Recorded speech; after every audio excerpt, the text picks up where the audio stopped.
అభిషేకము, తైలము అంటే ఏమిటి? తైల అభిషేకము అంటే ఏంటి? తైలం అంటే నూనె. హల్లెలూయా. మరి మనందరం కూడా దేవుని పక్షంలో ఉన్నాం కదండి. దేవుని స్తోత్రం. హల్లెలూయా, హల్లెలూయా. 133వ కీర్తన ఒకసారి చూద్దాం. మరి సహోదరులు ఐక్యత కలిగి నివసించుట ఎంత మేలు, ఎంత మనోహరమో. అది తల మీద పోయబడే అహరోను గడ్డ మీదుగా కారి అతని అంగీల అంచు వరకు దిగజారిన పరిమళ తైలములను చీయోను కొండ మీదకి దిగవచ్చు హెర్మోను మంచు వలెను ఆశీర్వాదమును శాశ్వతీయమును అతడు ఉండవాలని యెహోవా చెరగించినాడు. చూడండి, మనము ప్రభుత్వం మనం జీవిస్తూ ఉన్నాము.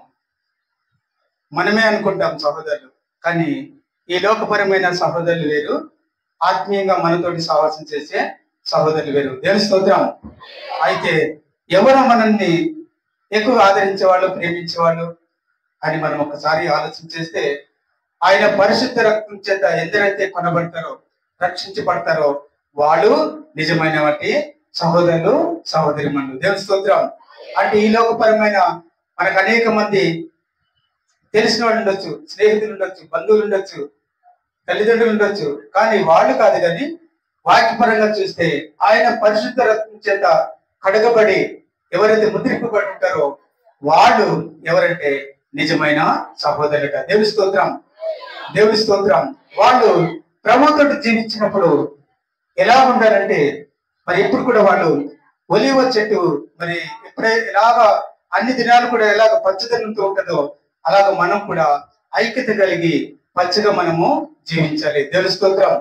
జీవించినప్పుడు మనకేముంటదంటే దేవునితోటి మనకు సంబంధం ఏర్పడుతుంది. దేవుని స్తోత్రం. అయితే మనం పచ్చదనంగా ఉన్నాం కదా అని మనం ఆ రీతిగా మిగిలిపోవడం కాదు, కానీ మనం ఇంకను అనేక మందిని మనము చేర్చుకోవాలి. దేవుని స్తోత్రం. సహోదర ప్రేమ అంటే మరి మనము లోకపరమైన వాడిని చేర్చుకోవడం కాదు, కానీ పరిశుద్ధ రక్తం చేత ఎవరైతే కొనబడతారో వాళ్ళని మనము ఆత్మీయంగా వాళ్ళని మనం చేర్చుకొని వాళ్ళ ద్వారా మనము ప్రార్థన సహవాసము లేతే వాక్యబలము అన్ని కూడా పొందుకుంటే మనకేముంటదంటే ఇంకా బలం ఉంటది. దేవుని స్తోత్రం. అయితే ఈ ఆశీర్వాదము ఎలా వస్తుందని మనము ఒకసారి ఆలోచన చేస్తే, ఈ ఆశీర్వాదం ఇవ్వడానికి మనిషి వల్ల కాదు, కానీ దేవుని వల్లనే మనకు ఆశీర్వాదము. దేవుని స్తోత్రం. అయితే మనము నిత్యుడకు తండ్రితోటి మనము ఎల్లకాలం మనము జీవించినట్లయితే మనకు ఆశీర్వాదము ఆయన చేతుల మీదుగా మనకు మన అందరికీ అనుగ్రహించబడుతుంది. దేవుని స్తోత్రం. అలాగున ఆశీర్వాదం పొందుకోవాలంటే, ఆశీర్వాదం మనం కావాలనుకుంటే ముందుగా మన పెద్దలైన వారు, అభిషక్తులైన వారు లేదా దైవ సేవకులైన వారు, వారి ద్వారా మనం స్వదచిత్తంగా ఒక్కోసారి ఆశీర్వాదం లేదా అభిషేకాన్ని మనం పొందుకోలేము. అయితే సమాజంలో, సంఘంలో అనేక చోట్ల అభిషక్తులైన వారు, దైవ సేవకులు, సేవకులు ఉన్నప్పుడు మనం ఏం చేయాలంటే వాళ్ళ దగ్గరికి వెళ్ళి మనం కూడా అభిషేకాన్ని పొందుకున్నప్పుడు మన శరీర బలహీనతలు పోయి మన శరీరం బలమును, శక్తిని, ఆరోగ్యము, నెమ్మది అన్ని పొందుకుంటాం. అయితే ఈ అభిషేకము పొందాలంటే మనకు ఇది స్వదాసిద్ధంగా వచ్చేది కాదు. మన వంతు మనం ఏం చేయాలంటే ఉండి పరిశుద్ధపరచబడి దేవుని లోకం నుండి వేరు చేయబడి ఎప్పుడైతే దేవునితో మనము బలంగా ప్రార్థనలో, వాక్యంలో మనము జీవించినప్పుడు, అలాగనే అభిషక్తులైన దైవ సేవకుల ద్వారా మనం సాహసం చేసి వారి చేతి నుంచి మనం ప్రార్థన చేసుకున్నప్పుడు, చేయించుకున్నప్పుడు మనకి ఏం వస్తుందంటే అభిషేకం మన మీదకి వస్తుంది. దేవుని స్తోత్రం. ఈ జీవ గ్రంథంలో అనేక మంది బిడ్డలున్నారు కదండి. సమూయేలు దావీదు చేత మరి అభిషేకించబడినప్పుడు ఆయన కూడా అభిషేకం పొంది మరి బలమైన కార్యాలు చేసినట్టుగా చూస్తా ఉన్నాం. ఈ రోజున ఇక్కడ అభిషేకితులైన దైవ సేవకులు మరి చాలా మంది ఇక్కడ ఉండొచ్చు. అయితే మన మధ్యలో మరి ఆ నాన్నగారు మన అందరికన్నా పెద్దవారు, అభిషక్తులు అన్ని అనుభవించిన వారు, వారి చేత మనం ఈరోజు అలాగనే దైవ సేవకుల ద్వారా కూడా మనం ఏం చేయాలంటే మనందరం కూడా ఇష్టపడి ప్రేమపూర్వకంగా నేను ఈ స్థలానికి వచ్చేది ఈ రోజున ఏదో ఒకటి పొందుకొని ఈ స్థలం నుంచి నేను వెళ్ళాలి అని మనము ఒక్కసారి ఆలోచన గట్టిగా చేసుకొని మరి దైవ సేవకుల ద్వారా మనం ప్రార్థన చేసుకుంటే మనకు దైవ సేవకుల ద్వారా అభిషేకం మన మీదకి వచ్చి మనం ఇంకా సమాజంలో, సంఘంలో మరి ఎక్కువగా మనం వాక్యం ప్రకటించడానికి, పాటలు పాడడానికి, దేవుని స్తుతించడానికి అని మన చాలా మంది నేటి దినాల్లో అనేక మంది ఇంకా బిడ్డలు, దేవుని ఎరుగని బిడ్డలు అనేక మంది ఉన్నారు. వాటిని మనం వాక్యాన్ని పట్టుకుని వెళ్ళి వాటి మధ్యన మనం ప్రకటన చేసినప్పుడు మనకు బలము కావాలి, శక్తి కావాలి, ఆరోగ్యం కావాలి. అయితే ఈ బలం మనం సంపాదించుకున్న బలం కాదు, దేవుడు మనకు దైవసేవకుల ద్వారా వచ్చే ఆ బలాన్ని మనం పొందుకొని బయటకు వెళ్ళినప్పుడు, మనం వాక్యాన్ని ప్రకటించినప్పుడు కొందరైనా రక్షింపబడతారు. చివరి దినాలను భయంకరమైన దినాల్లో నీవు నేను జీవిస్తా ఉన్నాము. ఏ సమయం మనం చెప్పలేము కనుక మనం అభిషేకం పొంది మన సమాజం సంఘంలోకి వెళ్ళి కొందరైనా ప్రార్థన చేసినప్పుడు, బాగుపడినప్పుడు, స్వస్థపడినప్పుడు, వాడు కూడా ప్రభువులోకి వచ్చినప్పుడు, వాడు కూడా సంఘంలో కట్టబడి వాడు కూడా ఒక ఆత్మగా జీవించినప్పుడు మరి సంఘానికి ఎంతో బలము, అలాగని దైవ సేవకులకి బలము, అలాగని నీవు నేను కూడా బలంగా ఉండాలంటే మన ఆశీర్వాదం ఈ స్థలం నుంచి ఈ రోజున పొందుకొని మనం బయటకు వెళ్ళాలి. అట్టిగా నీవు నేను సిద్ధపడి ఈ స్థలం నుండి మనందరం కూడా మరి దేవుని సహాయంతో ముందుకు వెళ్దాం. కొద్ది మాటలు దేవుడు దీవించింది కాక. ఆమేన్. ఒక్క క్షణమైన నిన్ను వేడినా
అది వెనకాల వచ్చి కూర్చున్నాడు ఆ మహానుభావు. బాబు నిలబడిపోతే అది లెక్క చప్పలు కొట్టండి దేవుడు మహిమను బట్టి. దేవుడు చేసే కార్యం. ఎన్ని సంవత్సరాలమ్మా? అది చెప్పమ్మా. దేవుడు ఆయన రక్షించుకున్నారు, బాప్తిసం తీసుకున్నారు, ప్రార్థనలో పాల్గొంటున్నారు. ఆయన గురించి ప్రార్థన చేయడానికి పేరు అబ్రహాం అండి. మీ అందరికీ వందనాలు. ఈవిడ గారి పేరు అన్నమ్మ గారు. చాలా వందనాలమ్మా. నూనెతో నా తల అట్టి ఉన్నావు, ఎట్నే గిన్నె నిండిపోయింది. అదే ఎలాగా నూనెతో తల అంటిబడిన తర్వాత వాస్తవానికి మన తల దేంతో అంటించబడుతుంది అంటే షాంపూతోను కుంకుడికి పులుసుతోను అంటించబడుతుంది. దేంతోనండి? అంతే కదా. కుంకుడికి పులుసుతో ఈరోజు స్నానం చేసి తలస్నానం ఎక్కడ వచ్చారండి? కుంకుడికి పులుసు ఏనాడో అయిపోయింది. ఇప్పుడంతా కూడా ప్యాకెట్ చెప్పడం నెత్తి మీద వెళ్తాం.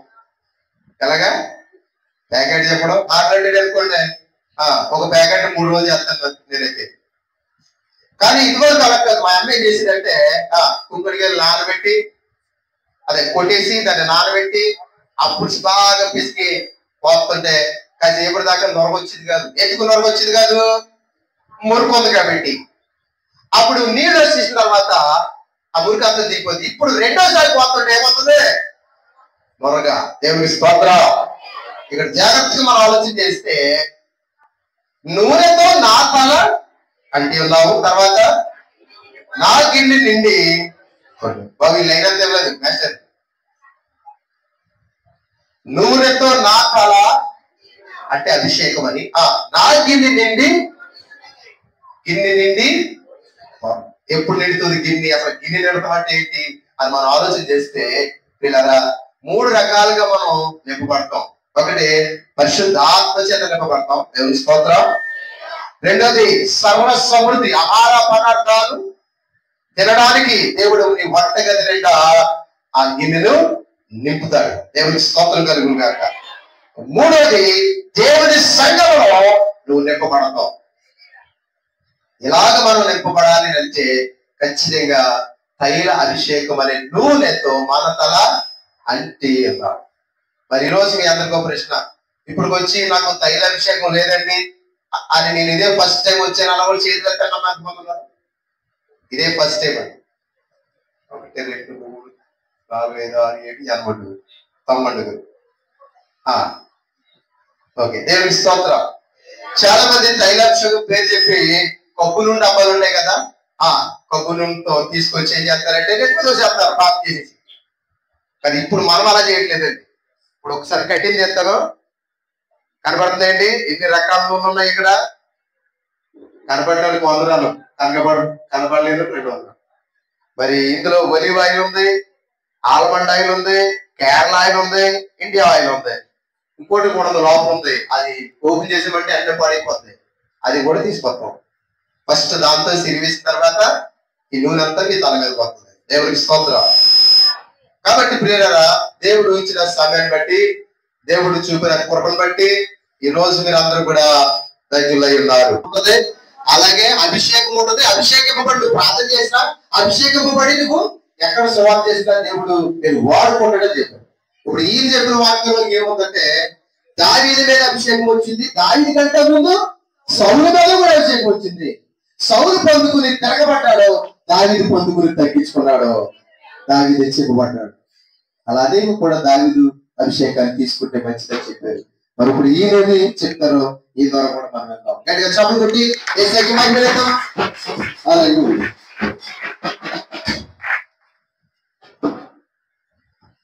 ఈ ప్రసంగాలు కూడా అంటే బాగా ఇంట్లో మాట్లాడుకున్నట్టు ఉంటుంది.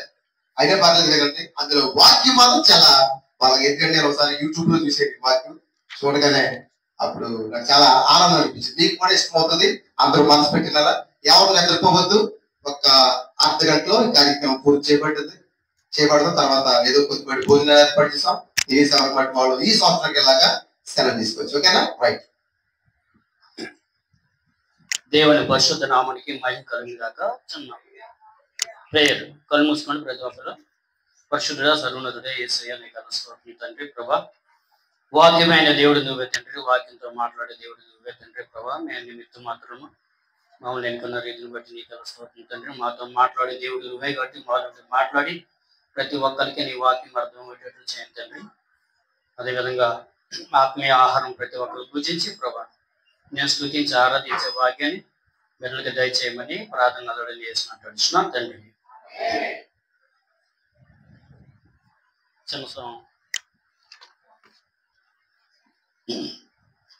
దేవుని పరిశుద్ధ నామానికి మహిమ కలిగిన గాక.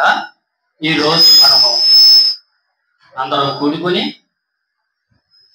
ఒక సమాజంగా ఏర్పడి ఇక్కడికి వచ్చాము. దేనికోసం వచ్చామో చెప్పండి, దేనికోసం వచ్చారు? మనందరం తైలాభిషేకం. తైలం చాలా మంది ఇందాక చక్కగా చెప్పారు, అభిషేకాలు మంచి మాట చెప్పారు, చక్కగా చెప్పారు. కాబట్టి అసలు తైల అభిషేకం అంటే అభిషేకము, తైలము అంటే ఏమిటి? తైల అభిషేకము అంటే ఏంటి? తైలం అంటే నూనె, అభిషేకం అంటే శుద్ధీకరించడ, అంటే ఇది ఒక ఆచారమైన స్నానము, శుభ్రపరచడము, అదేవిధంగా చిలకరించడము, చలించడము, తడపడం, ఇలాంటి అర్థాలు వస్తాయన్నమాట దానికి అర్థం. కాబట్టి అభిషేకం అంటే శుద్ధీకరించడం. దేనితోటి అంటే తైలముతోటి శుద్ధీకరించడం. అర్థమైందమ్మా? ప్రతి ఒక్కరు బైబిల్ తెరిచి మీరు చక్కగా దేవుని యొక్క వాక్యము చదువుతూ అర్థం చేసుకుంటూ దేవుని వాక్యాన్ని అమరు వేసుకోవాల్సిందిగా మిమ్మల్ని ప్రభు అయిన యేసునామమున కోరుచున్నాను. అదేవిధంగా అసలు తైల అభిషేకం అంటే ఇది ఎవరికి చేస్తారు, ఏ విధంగా చేస్తారు అంటే, అభిషేకం అంటే ఏంటంటే ఇది ఆరాధన సంబంధమైన ఒక పద్ధతి. ఏంటదా? ఒక పద్ధతి మాట. దేవుని గౌరవించడం, అదేవిధంగా గౌరవించడం అంటే పూజ చేయడం, అంటే తమ భక్తిని తెలియపరచడం, అంటే భక్తి ద్వారా దేవుణ్ణి ఆరాధించడం, తమ యొక్క భక్తిని దేవుడికి అర్పించడం, ఈ విధమైన అర్థం వస్తుంది. కాబట్టి తైలాభిషేకాలు, అసలు అభిషేకాలు ఎన్ని రకాలని చూసుకుంటే 4 రకాలు. ఒకటి ఏంటండి? తైలాభిషేకము. రెండోది రక్తాభిషేకము. తైలాభిషేకం అంటే నిర్గమాకాండము 40:9 చదువుకుంటే మనకి చక్కగా అర్థమవుతుంది. రాసుకోండి, ప్రతి ఒక్కరు రాసుకోండి, మీకు చాలా ఉపయోగపడుతుంది. అదేవిధంగా రెండోది రక్తాభిషేకము. లేవికాండము 8:23, అదేవిధంగా 24 9 ఉంది. తర్వాత నీటితో అభిషేకం. మూడోది ఏంటంటే నీటితో అభిషేకం. లేవికాండము 8:6. అంటే చూస్తే మళ్ళీ టైం మనకి చాలా అయిపోతుంది, ఒక గంటన్నర పట్టేస్తుంది కాబట్టి. తర్వాత 4వది ఆత్మాభిషేకము. ఆత్మతో అభిషేకం. 2 కొరింథీయులకు రాసిన పత్రిక 1:24 మనం చూసుకుంటే ఇది చక్కగా మనకి తేటగా మనకి కనబడుతుంది అనేసి చెప్తున్నాను. బైబిల్లో అభిషేకము గురించి 43 సందర్భములో మనం చూడవచ్చు. ఎన్ని సందర్భంలో? 43 సందర్భంలో చూడవచ్చు మనం. అదేవిధంగా తైలాభిషేకం అనే పదం గురించి 295 సార్లు మన బైబిల్లో చూడవచ్చు. అర్థమైందమ్మా? ఈ విధంగా మనం చూసుకుంటే ఈ తైలాభిషేకం అనేది దేని కొరకు అంటే రక్షణ కొరకు. దేని కొరకు దొరక? రక్షణ కొరకు మొదటిగా. రెండోది పరిచర్య జరిగించడం కోసం, అదే దెయ్యంలో వెళ్ళగొట్టడం కోసము ఈ అభిషేకము. ఎనౌంటింగ్ అంటే అభిషేకము మనకి చాలా అవసరం. దీనివల్ల మనకి ఉపయోగాలు ఏంటంటే, మన తైలాభిషేకం వల్ల రక్షణ అనుభవంలో మనం ఉంటాం. తర్వాత పరిచర్య బాగా జరగడానికే ఇది ఉపయోగపడుతుంది. దెయ్యాలు, దెయ్యాలు అందరి మాట అంటే మా అన్నీ చెదగొడతాయి. చూసా, నాకు పౌలు తెలుసు, లాడు తెలుసు, నువ్వెవడవే కొత్తగా ఒకడు వచ్చారు, 2 వచ్చి ఏసు నామం పట్ట పోవంటే ఏం చేసినట్టు దెయ్యాలు, నాకు పౌలు తెలుసు, ఇలా పలానా నామం తెలుసు, నువ్వు మీరెవరని అడుగుతాడు. అడిగిన అంటున్నారు, ఏం చేస్తే దెయ్యాలు అతని మీద పడి గాయపరిచి బట్టలన్నీ తిప్పేసి వాడిని ఏం చేస్తాయండి, దిగంబరిగా చేసి వెళ్ళగొట్టేస్తారు. చూడు, చాలా ప్రమాదం దెయ్యాలతోటి. మీరు తైలాభిషేకము అంటే తైలముతోటి అభిషేకము చేయడము జరుగుతుంది. ఇదే విధంగా చూసుకుంటే బైబిల్ గ్రంథంలో, కొత్త నిబంధన గ్రంథంలో ఇది చక్కగా మనకి చెప్పబడింది వాక్యము. మీరు కూడా రాసుకుంటామా? కొత్తగా చక్కగా రాసుకోండి. మీరు చక్కగా తైలాభిషేకం గురించి పాత నిబంధన గ్రంథం నుండి ఎక్సోడస్ అంటే నిర్గమాకాండము 30 అధ్యాయము 31, 32 వచనాలు చదవడం చక్కగా మీరు చదివారు కదా. ఆ విధంగా అసలు తైలాభిషేకము ఎన్ని రకాలు అంటే 2 రకాలుగా ఉంటుంది మనం చూసుకుంటాం. ఇక్కడ తైలాభిషేకం అంటే వెనక్కి వెళ్తున్నాను కాబట్టి అసలు తైలాభిషేకం ఎన్ని రకాలుగా చేస్తారంటే నీటితోటి చేస్తారండి, దాని తర్వాత పాలతోటి చేస్తారు, తర్వాత తేనెతోటి చేస్తారు మనకు తెలుసు కదా, తర్వాత నెయ్యితోటి చేస్తారు, అదే విధంగా ఇతర సుగంధ ద్రవ్యాలతోటి కూడా చేస్తారు. మనం ఇక్కడ ఏ విధంగా చేస్తున్నాం అంటే నూనెతోటి చేస్తున్నాం. ఏంటమ్మా నూనె అంటే దేనికి? పరిశుద్ధాత్మకే సాదృశ్యం, అంతే కదండి, అంతేనండి అయ్యగారు. నూనె దేనికి సాదృశ్యం? పరిశుద్ధాత్మ దేవుడికి సాదృశ్యం. నీళ్ళు దేనికి సాదృశ్యం? వాక్యానికి. వాక్యం అంటే ఎవరు? ఆది యందు వాక్యమును, వాక్యము దేవుడి యొక్క వాక్యము దేవుడే అంటే యేసుక్రీస్తుకి సాదృశ్యం. దేవుడి యొక్క ఆదికాండం 1:1 చూసుకుంటే దేవుని యొక్క ఆత్మ ఎక్కడ అల్లాడుచుండెను? నీళ్ళపై అల్లాడుచుండెను. ఈ విధంగా చూసుకుంటే దేవుని యొక్క ఆత్మతోటి అభిషేకం మనం పొందుకుంటే మనం ఏ విధంగా ఉంటాం అంటే ఏ విధంగా ఉంటామండి? దేవుని యొక్క పరిచర్యలో ముందుకెళ్తాము, దేవునితో మమక్యం అవుతాము, దేవుని ఆశయాల కోసం మనం ఎదురు చూస్తామంటాము, దేవుడి చేసే పనుల కోసం మనము ఆశతోటి అంటే దేవునికి దగ్గరగా ఉంటాం. ఆయన యొక్క అభిప్రాయాలు, ఆయన యొక్క సంకేతాలు అన్ని తెలుసుకుని మనం సువార్త సేవలో ముందుకెళ్ళడానికి మనకి బాగా ఉపయోగపడుతుందని తెలియపరుస్తుంది. అదేవిధంగా నూతన నిబంధన గ్రంథంలో తైలము అభిషేకము ఎవరికి చేశాడంటే ఏంటి చూసుకోండి. ఏం చేశాడంటే యేసుక్రీస్తు తన శిష్యులకు అభిషేకం చేసి సువార్త విషయంలో ఆమెని పంపించాడు. అదే విధంగా అపోస్తల కార్యంలో 2వ అధ్యాయం అంతా చదువుకుంటే దేవుడు పరిశుద్ధాత్మతోటిని అక్కడ ఉన్న వారు అందరినీ అభిషేకం చేశాడు అనేసి మనం చక్కగా మనం తెలుసుకోవచ్చు. అదే విధంగా మొదటి యోహాను రాసిన సువార్త 2వ అధ్యాయం 20వ వచనం మనం చదువుకుందాం. ఒకసారి చదవండి. పరిశుద్ధాత్మ వలన అభిషేకము మనము పొందుకున్నాం. తర్వాత చదవండి అమ్మా, చదువుతున్నారా? అయితే మీరు పరిశుద్ధాత్మ వలన అభిషేకము పొందిన వారు కనుక సమస్తమును మనము పరిశుద్ధాత్మతో ఎప్పుడైతే మనము నీళ్ళతో బాప్తిసం తీసుకున్నామో మన హృదయమైన కోవుల్లో పరిశుద్ధాత్ముడు నివసిస్తాడు. తెలుసా? అర్థమైంది మీకు? పరిశుద్ధాత్మ దేవుడు ఎప్పుడు నివసిస్తాడండి? మన హృదయంలోకి వస్తాడు. ఆయన వచ్చి మనం ఎప్పుడైతే బాప్తిసం తీసుకున్నామో మన శుద్ధీకరించబడతాం. శుద్ధీకరించబడిన తర్వాత దేవుడు మనలో ఉంటాడు. అదే చెప్తున్నాడు. ఏంటంటే మళ్ళీ చదవటమ్మా, అదే చదువుతున్నా. అయితే మీరు పరిశుద్ధాత్మ వలన అభిషేకము పొందిన వారు గనక సమస్తను ఎరుగుతారని చెప్పడం జరిగింది. అదే విధంగా 2 కొరింథీయులు రాసిన పత్రిక 1వ అధ్యాయము 21వ వచనము చదువుకుంటే మనకు చక్కనైన మాట ఇక్కడ మనకి తెలియపరుస్తున్నాడు. క్రీస్తునందు నిలిచినట్లుగా మిమ్మును సిద్ధపరిచి అభిషేకించేవాడు దేవుడే. మన అభిషేకించే వాళ్ళు ఎవరండి? దేవాది దేవుడు. దేవుడే మన అభిషేకించాడు. అభిషేకించడం అంటే అభిషేకం అంటే ఏంటి? ఒకసారి మళ్ళీ వెనకొద్దాం. అభిషేకం అంటే దేవుని సంబంధమైన ఒక ప్రత్యేకమైన పని కోసము నియమించబడిన వారు లేక నియమించబడిన వస్తువులు, వాటిని అభిషేకించడము అంటే దేవాలయంలో ఉన్న ప్రతి వస్తువు అభిషేకించబడినవే. అవి వేటికి ఉపయోగించకూడదు.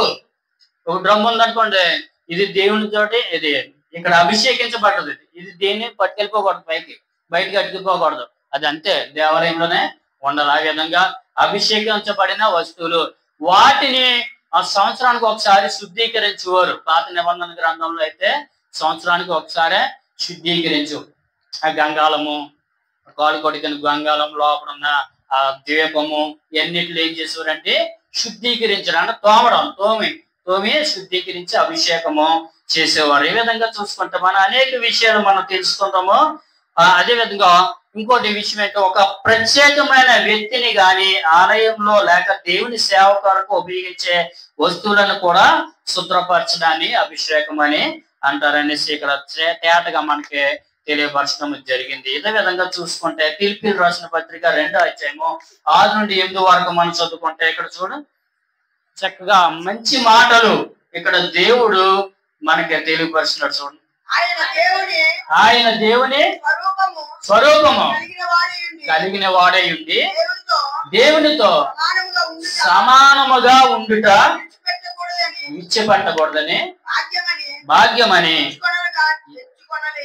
ఎంచుకొనలేదు గాని మనుష్యుల పోలికను చెప్పిన పుట్టి దాచిన స్వరూపంగా ధరించుకొని తన్ను తానే రిక్తునిగా చేసుకున్నాడు. దేవుడు మన ఈ లోకంలో మనకి ఆ మహాభాగ్యాన్ని విడిచిపెట్టి దేవాలతో నిత్యము కొనియాడబడుతున్న దేవుడు దేవుని యొక్క సంకల్పం చొప్పున ఆయన మాట చొప్పున అవన్నీ విడిచిపెట్టి రిక్తునిగా అంటే సమస్తమును విడిచిపెట్టేసి ఆయన ధనవంతుడు గాని ధనవంతుడు కాదు, ఆయన గొప్పవాడు గాని గొప్పవాడు కాదు. అలాగా ఆయన అన్ని భాగ్యాన్ని విడిచిపెట్టి రిక్తుని అంటే దానికి అర్థం అది. అంటే అన్ని విడిచిపెట్టి వచ్చిన వాడిని రిక్తుని అంటాడు. అన్ని భాగాలు ఉన్న వ్యక్తి ఏమి లేకుండా వచ్చాడనుకుంటే ఆ వ్యక్తిని రిక్తుని అంటారు. ఆ విధంగా చూస్తే అన్ని విడిచిపెట్టేసి ఈ లోకానికి రావడం జరిగింది. అదే విధంగా యేసుక్రీస్తు మనకి అభిషిక్తుడు. ఆయన పేరులోనే ఉంది యేసుక్రీస్తు అంటే దాని మీనింగ్ ఏంటంటే యేసు అంటే ఏంటి, క్రీస్తు అంటే ఏంటి, రక్షకుడు, అభిషిక్తుడు అంటే మన అభిషేకం చేసేవాడు యేసుక్రీస్తు ఒక్కడే.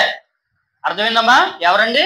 యేసుక్రీస్తు ఒక్కడే అని మనము తెలుసుకోవచ్చు. ఎందుకు అంటే ఆయన తన ఏంటంటే మన కోసము మన పాపం నిమిత్తం ఆయన పరలోకం నుండి దిగి వచ్చి మన కోసము తన్ను తాను బలిగా అర్పించుకుని తన యొక్క రక్తం ఇచ్చి పవిత్రమైన రక్తంతో మనని అభిషేకం చేసి మనము పాపంలో పోతున్న మనల్ని అంటే దేవుడికి మనకు అడ్డుకున్న ఏంటంటే పాపాన్ని ఛేదించి మనని ఏం చేశాడంటే విడుదల చేశాడు దేవుడు. తన భర్త ఏంటంటే దత్తపుత్రులుగా మనం చేయడం జరిగింది. ఈ విధంగా చూసుకుంటే అభిషేకము ఎక్కడన్నా జరిగిందా అని చూసుకుంటే అభిషేకము కొన్ని సందర్భంలో అభిషేకం కొంతమంది చేశారు. యాకోబు చూసుకుంటే ఆదికాండము 28వ అధ్యాయము 18వ వచనం చూసుకుంటే ఆయన ఒక ఏంటంటే మామగారింటికి వెళ్ళినప్పుడు ఆయన కలగంటాడు. కలగంటే ఆ కలలో ఒక తలగడ కింద ఒక రాయిని పెట్టుకుని యాకోబు లేచి తాను తలగడగా చేసుకున్న రాయి తీసుకుని దాన్ని స్తంభంగా నిలిపి దాన్ని అభిషేకం చేశాడు. దాన్ని ఏంటంటే నూనెతోటి అభిషేకం చేశాడు. రెండో సందర్భంగా చూసుకుంటే మోషే అహరోనులను అతని కుమారులను అభిషేకం చేశాడు. తైలాభిషేకం తోటి అవాలని అభిషేకం చేయడం జరిగింది. నిర్గమాకాండము 28వ అధ్యాయము 41వ వచనం మనం చూసుకోవచ్చు. 29వ అధ్యాయం 7వ వచనం చూసుకోవచ్చు. అదే విధంగా చదవకుందామా? మోషే ప్రత్యక్ష గుడారంలో ఉన్న వాటిని అన్ని అభిషేకం చేశాడు. ఎక్సోడస్ అంటే నిర్గమాకాండం 40వ అధ్యాయం 9వ వచనం మనం చదువుకుంటే చక్కనైన మాట మనకి ఏముంటుంది. మీ ఇంటికి వెళ్ళి చదవండి. ఎన్ని చదివారంటే 3 అయిపోద్ది. కాబట్టి సమూయేలు సౌలుని అభిషేకం చేశాడు. అదే విధంగా అది చూసుకుంటే మొదటి సమూయేలు రాసిన గ్రంథం నుండి 9వ అధ్యాయం 16వ వచనం 10వ అధ్యాయం 1వ వచనం మనం చూసుకుంటే తేటగా మనకు కనపడుతుంది. అదే విధంగా సమూయేలు దావీదును కూడా అభిషేకము చేయడం జరిగింది. మొదటి సమూయేలు రాసిన గ్రంథం నుండి 16వ అధ్యాయం 2వ వచనం సాదోకు సొలొమోన్ని అభిషేకము చేశాడు. మొదటి రోజుల గ్రంథము 1వ అధ్యాయం 39వ అధ్యాయం. అదే విధంగా పరిశుద్ధాత్మ దేవుడు విశ్వాసులందరినీ అభిషేకం చేశాడు. అది 2 కొరింథీయులు రాసిన పత్రిక 1వ అధ్యాయం 21వ వచనం చూసుకుంటే మనకి తేటగా కనపడుతుంది. మరి అందరికి అభిషేకం చేసిన ఫస్ట్ గా అభిషేకం చేసిన వ్యక్తి ఎవరని చూసుకుంటే సృష్టికర్త అనే దేవుడు మొట్టమొదటిగా సాతాన్ని అభిషేకం చేశాడు. అంతే కదండి?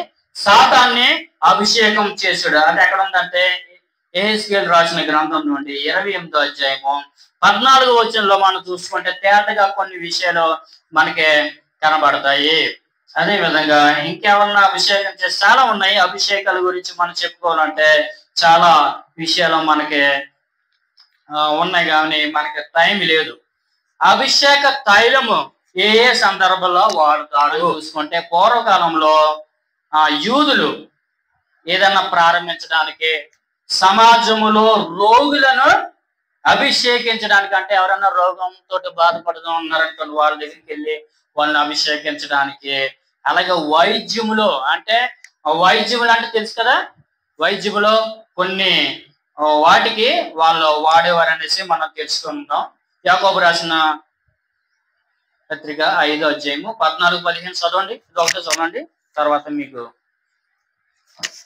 త్వరగా మనం ముగించేసుకుందాం.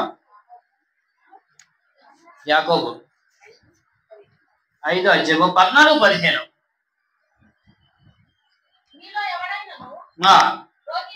రోగి అయినాడా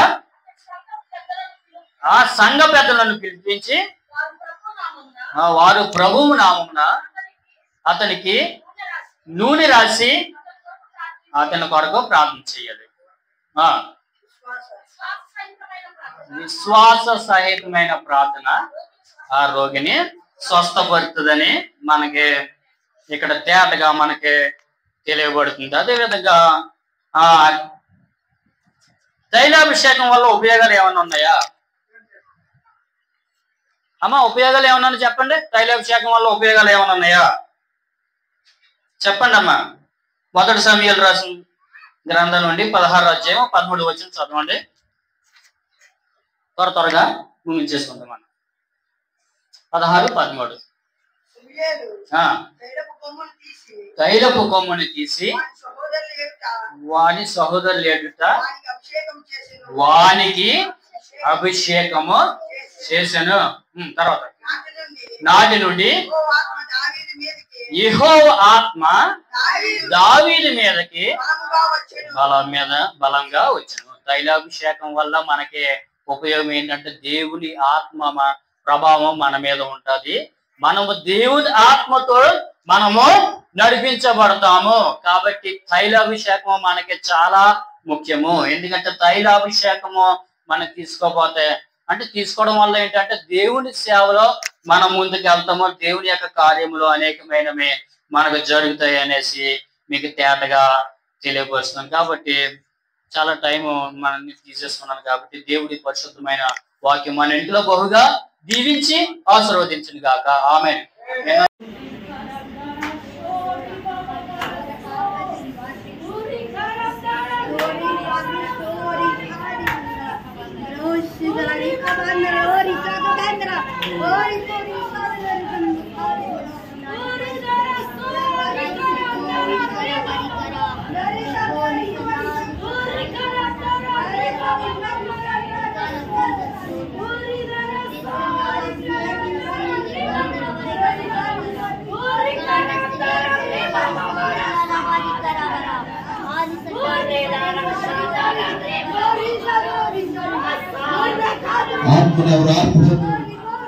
ఆత్మను వదలండి. ఫ్రీగా మీలోంచి దేవుని ఆత్మ మాట్లాడుతుంది ఇప్పుడు.